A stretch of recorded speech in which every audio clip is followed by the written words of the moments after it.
అది తెలంగాణ రాష్ట్రం మొత్తంలో ఉన్న ఏకైక మత్స్య పరిశోధన కేంద్రం.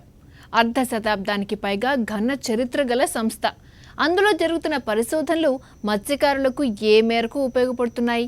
మత్స్య పరిశ్రమపైన ఆధారపడి ఉపాధి పొందాలనుకునే ఆక్వా రైతులకు అక్కడి సైంటిస్టులు ఏం చెప్తున్నారు? ప్రభుత్వం వైపు నుంచి ఎలాంటి సహాయం అందాల్సి ఉంది? తదితర అంశాలపై మా ప్రతినిధి రాజు అందిస్తున్న స్పెషల్ స్టోరీ ఇది.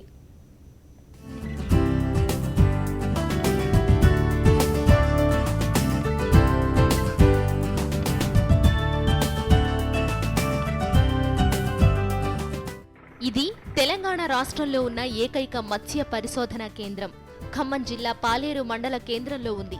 చేపల పరిశోధన, చేప పిల్లల అభివృద్ధికి అవసరమైన వాతావరణం, నీరు లాంటి సౌకర్యాలు సహజంగా ఉన్న పాలేరు రిజర్వాయర్కు సమీపంలో సుమారు 7 ఎకరాల స్థలంలో విస్తరించి ఉంది. దీని ద్వారా ఆక్వా రైతులకు ఎంత మేరకు లబ్ధి చేకూరుతుందనే విషయాన్ని చూసే ముందు ఒకసారి దీని చరిత్ర తెలుసుకుందాం. స్టేట్ ఫిష్ ఫామ్ పేరుతో 1962లో చేప పిల్లల ఉత్పత్తి కేంద్రంగా దీన్ని ప్రారంభించారు. అప్పటి నుండి 13 సంవత్సరాల పాటు ఈ కేంద్రం చేప పిల్లలను ఉత్పత్తి చేసింది. అనంతరం 1975లో ఈ కేంద్రాన్ని చేపల పెంపకం కేంద్రంగా మార్చారు. అప్పట్లో ఎర్రమైల, బొచ్చ, రాగండి, బంగారు తీగ మొదలైన రకాల చేపలను పెంచేవారు.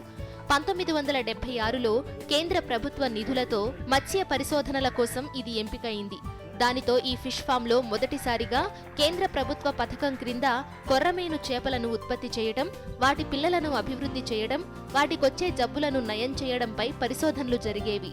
1976లోనే పాలేరు మత్స్య పరిశోధనా కేంద్రాన్ని వ్యవసాయ విశ్వవిద్యాలయానికి అనుసంధానం చేశారు.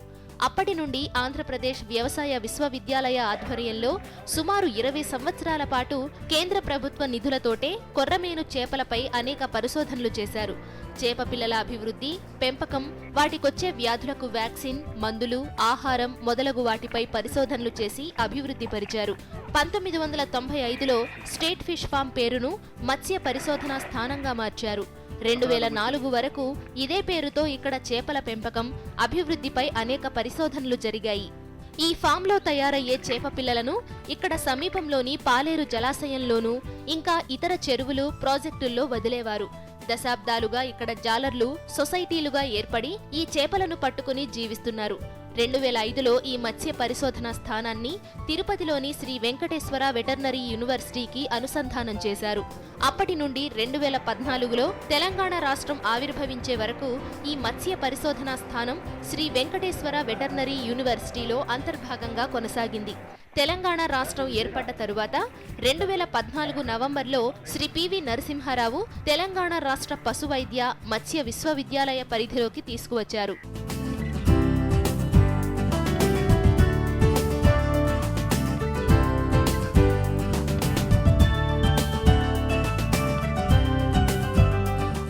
ఈ పరిశోధనా స్థానంలోని శాస్త్రవేత్తలు తెలంగాణ రాష్ట్రంలోని రిజర్వాయర్లు, చెరువులు, ప్రాజెక్టుల్లో వేసి పెంచడానికి అనుగుణంగా ఉన్న చేపల రకాలను అభివృద్ధి చేస్తున్నారు.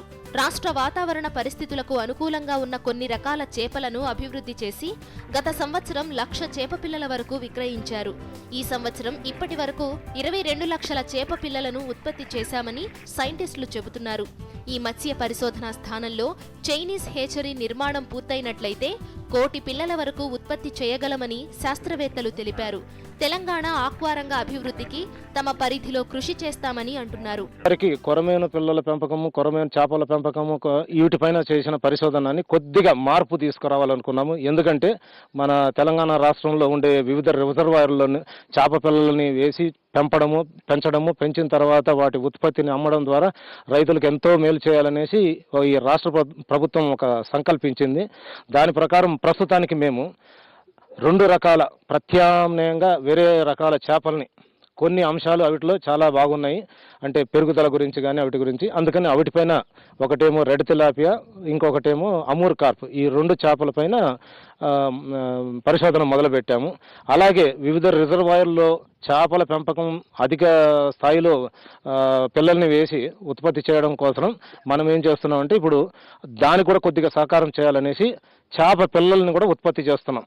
ముఖ్యంగా కట్ల, రోహు, గడ్డి చేప, కొరమీను, బంగారు తీగ ఇలాంటి రకాల పిల్లలు కూడా మేము ఉత్పత్తి చేయడం మొదలుపెట్టాము.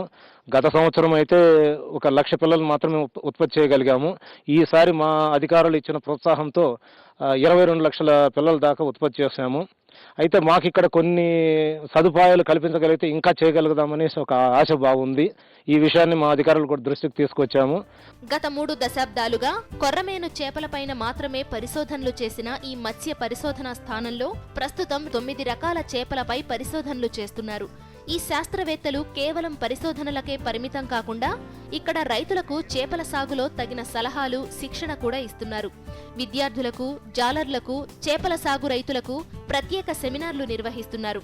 ఇక్కడి శాస్త్రవేత్తలు నామినల్ ఫీజుతో, అంటే కేవలం 100 రూపాయలు తీసుకుని రైతుల పొలాలకు వెళ్లి వారి చెరువులను పరిశీలించి తగిన సలహాలు, సూచనలు ఇస్తారు. ఇప్పుడు మామూలుగా మనం ఇండ్యూస్డ్ బ్రీడింగ్ అంటే చేప పిల్లల ఉత్పత్తికి సాధారణంగా కొన్ని రకాలైతే వాటికి అంతటి అవే ఉత్పత్తి జరుగుతుంది. కానీ మనకు ఉండే డిమాండ్ను తగినట్టుగా మనం ఉత్పత్తి చేయాలి కాబట్టి మనం ఎక్కువ చేపలకు ఇండ్యూస్డ్ అంటే హార్మోన్లు ఇంజెక్షన్ చేయడం ద్వారా పిల్లల ఉత్పత్తి చేయడం జరుగుతుంది.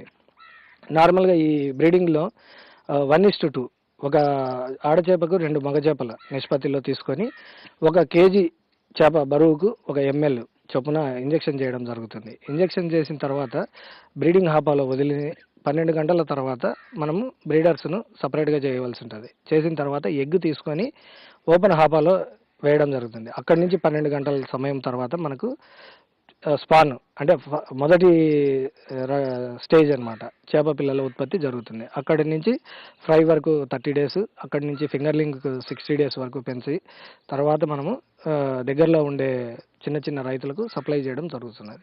ఆల్మోస్ట్ ప్రతి సంవత్సరము దగ్గర ఒక 500 నుంచి 600 మంది విద్యార్థులు ఇక్కడికి రావడం జరుగుతుందండి. వాళ్ళందరికీ మనం చేపల పెంపకం మీద మెలకువలు ఎలా చేయాలి, ఈ బ్రీడింగ్ ఎలా చేయాలి అనే దాని మీద మనం తరగతులు ఇవ్వడం జరుగుతుంది. ప్రస్తుతం పాలేరు మత్స్య సహకార సంఘం వారి కోసం తమ ఆవరణలోనే కోల్డ్ స్టోరేజ్ కూడా నిర్మించారు. సొసైటీ వారు తమ చేపలను ఉచితంగా ఇక్కడ నిల్వ చేసుకుంటారు.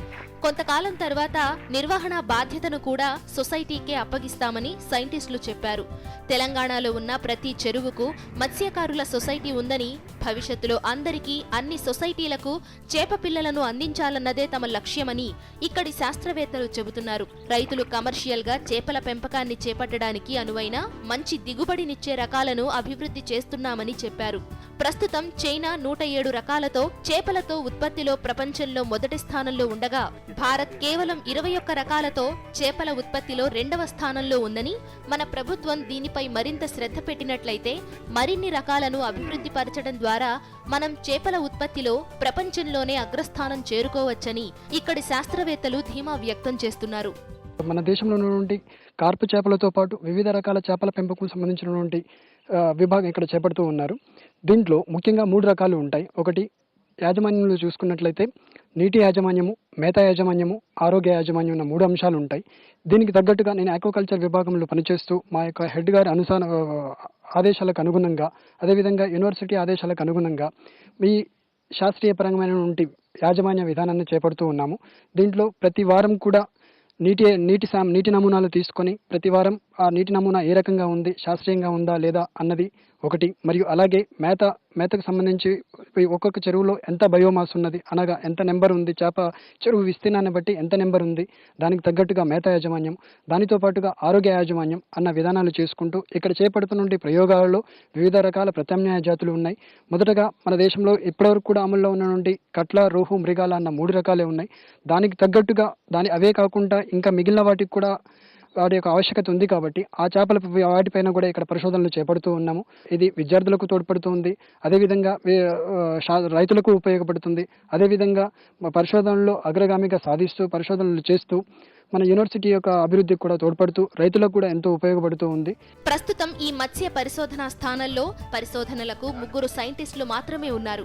నెల్లూరులో ఉన్న మత్స్య పరిశోధనా స్థానం 45 ఎకరాల్లో విస్తరించి ఉంటే ఇక్కడ కేవలం 7 ఎకరాల్లో మాత్రమే ఉంది. దీని నిర్వహణకు సంవత్సరానికి 6 లక్షల రూపాయలు మాత్రమే ప్రభుత్వం ఇస్తోంది. కరెంటు బిల్లులు, చేపల మేత, వాహనాల నిర్వహణ, ఇతర ఖర్చులన్నీ దీనిలోనే సరిపెట్టుకోవాలి. దీనితో సైంటిస్టులు తీవ్ర ఇబ్బందులు ఎదుర్కొంటున్నారు. ప్రస్తుతం మాకున్న ఇద్దరు సైంటిస్టులు ఉన్నారు. బట్ ఇక్కడ మాకు కనీసం 5 మంది శాస్త్రవేత్తలు ఉంటేనే మనం అనుకున్నట్లు మా మ్యాండేట్ని మీట్ అవ్వగలుగుతాము. కాబట్టి అధికారులు మాకు బహుశా ఆ మిగతా సైంటిస్ట్ పోస్టులను కూడా ఫిలప్ చేయగలిగితే చాలా సంతోషంగా ఉంటుంది. దీనివల్ల ఎంతో కొంత మేలు జరుగుతుంది, ముఖ్యంగా మన రాష్ట్ర రైతు సోదరులకి, ఆక్వా రైతు సోదరులకి. రాష్ట్రంలో మరో 2-3 పరిశోధనా స్థానాలను స్థాపించినట్లయితే తెలంగాణలో కూడా ఆంధ్రప్రదేశ్కి ధీటుగా చేపల ఉత్పత్తి సాధించవచ్చు. తెలంగాణ ప్రభుత్వం ప్రతిష్టాత్మకంగా చేపట్టిన మిషన్ కాకతీయ పథకం ద్వారా పునరుద్ధరించిన చెరువులన్నిటిలో చేప పిల్లలను వేయటం ద్వారా జాలర్లకు ఉపాధి కల్పించవచ్చు. నేను ఇక్కడ 94 నుంచి పనిచేస్తున్నానండి ఫిషర్మెన్గా. మేము నెట్లు వెళ్తాం, కొరమేనికి ఎరిజరాకి వెళ్ళి ఫిష్ పట్టుకొస్తాం 4 సంవత్సరం ఫిషర్మెన్లో. తర్వాత డివాటరింగ్ చేస్తాం, పిల్లలు మార్చుకుంటాం, సీజన్లో పిల్లలు చేపిస్తాం. తర్వాత పాన్లు రిపేరింగ్ చేస్తాం, మన గడ్డికి వస్తాం, శుభ్రపరుస్తాం. తర్వాత నెట్టింగ్ చేయటం, సీజన్లో చేపలకి మేల్ ఫీమేల్ పట్టి సైంటిస్టులకి సహాయం చేస్తాం. ఆఫీస్ గురించి మొత్తం తెలుసు, పాన్ల గురించి మొత్తం తెలుసు.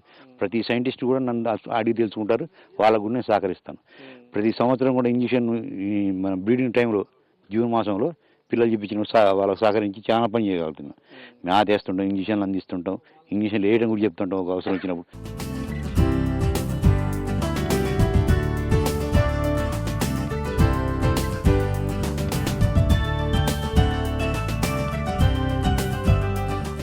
తెలంగాణ రాష్ట్రంలో హైదరాబాద్తో సహా ఇతర జిల్లాల్లో మరి 4 చోట్ల ఈ మత్స్య పరిశోధనా సంస్థల్ని ఏర్పాటు చేసినట్లయితే తెలంగాణ రాష్ట్రంలో కూడా అనేక చెరువులు, కుంటలు మిషన్ కాకతీయతో తెలంగాణ ప్రభుత్వం చేపట్టిన ఈ అన్ని చెరువులు, కుంటల్లో కూడా ఈ మత్స్య పరిశోధనా సంస్థలో తయారు చేసిన ఈ చేప పిల్లలన్నింటినీ వేసినట్లయితే కూడా మత్స్య సంపదను గణనీయంగా పెంచుకోవచ్చని, అలాగే విధంగా చేపలను పెంచే రైతులకు కూడా ఎంతో ప్రోత్సాహకరంగా ఉంటుందని చెప్పి ఇక్కడ శాస్త్రవేత్తలు తెలియజేస్తున్నారు. కెమెరామెన్ అప్పలరాజుతో శ్రీనివాసరాజు, సాక్షి టీవీ, పాలేరు.